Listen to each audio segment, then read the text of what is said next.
Supreme court chief justice గా సూర్యకాంత్ గారితోటి నిన్న రాష్ట్రపతి ముర్ము చాలా ఇది అంగరంగ వైభవంగా ప్రమాణ స్వీకారంలో మొత్తానికైతే అయినట్టుగా మనకు స్పష్టంగా తెలుస్తా ఉంది.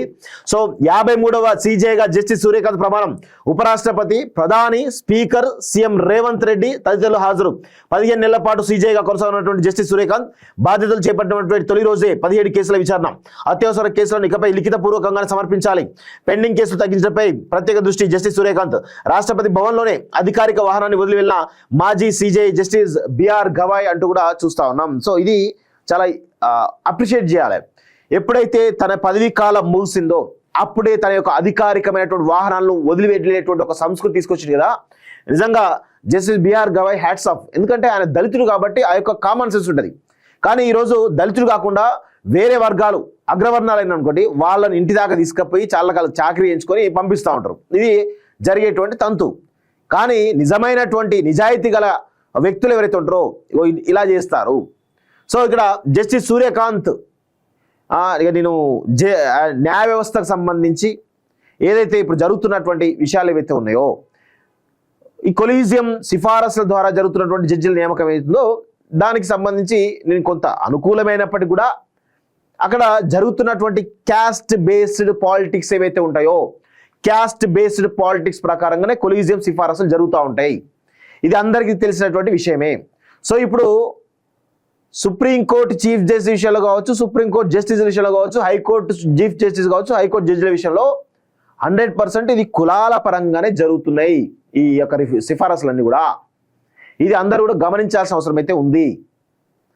కులాల పరమైనటువంటి సిఫారసుల ద్వారానే ఈ ఎంపిక ప్రక్రియ జరుగుతూ ఉంది.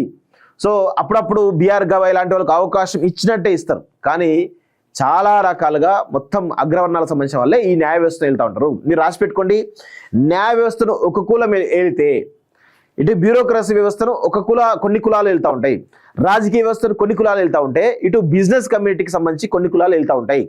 ఎవరికి సంబంధం ఉండదు.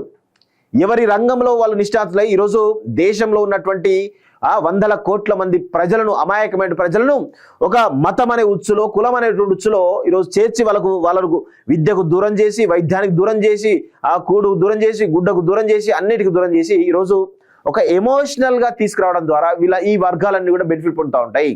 న్యాయ వ్యవస్థ ఒక వర్గం కనుసరణలో ఉంటుంది, ఇటు రాజకీయ వ్యవస్థ ఒక వర్గం కనుసరణలో ఉంటుంది, ఇటు బ్యూరోక్రసీ వ్యవస్థ ఒక వర్గం కనుసరణలో ఉంటుంది, ఇటు బిజినెస్ రంగం, వ్యాపార రంగం అవుతుందో అది ఒక రకమైనటువంటి వ్యవస్థలో ఉంటుంది. సో ఒకవేళ ఎవరైనా నిజాయితీ గల వ్యక్తి గనక పోరాటం చేయడమో లేకపోతే దానిలో కొన్ని సంస్కృతులు తీసుకొచ్చే ప్రయత్నం చేశారు అనుకోండి, ఆయన మీద రకరకాల కేసులు పెట్టేసి ఆయనను ఇబ్బందికరంగా చేసి ఫ్యామిలీని ఇబ్బంది పెట్టేసి మొత్తానికైతే ఆయన ఒక దోషిగా చిత్రీకరించేటువంటి పరిస్థితి ఈ దేశంలో చాలా సందర్భాల్లో మనం చూసినాం. ఇది అందరూ కూడా గమనించాలి. సో అందుకే నాకు పెద్దగా భారతీయ వ్యవస్థల మీద నాకు పెద్ద నమ్మకం అయితే లేదు. సో చూద్దాం ఏమన్నా మారుతుందా అని ఒక ఆశతో ఉన్నాను. సో చూద్దాం ఎంతవరకు వస్తుందో.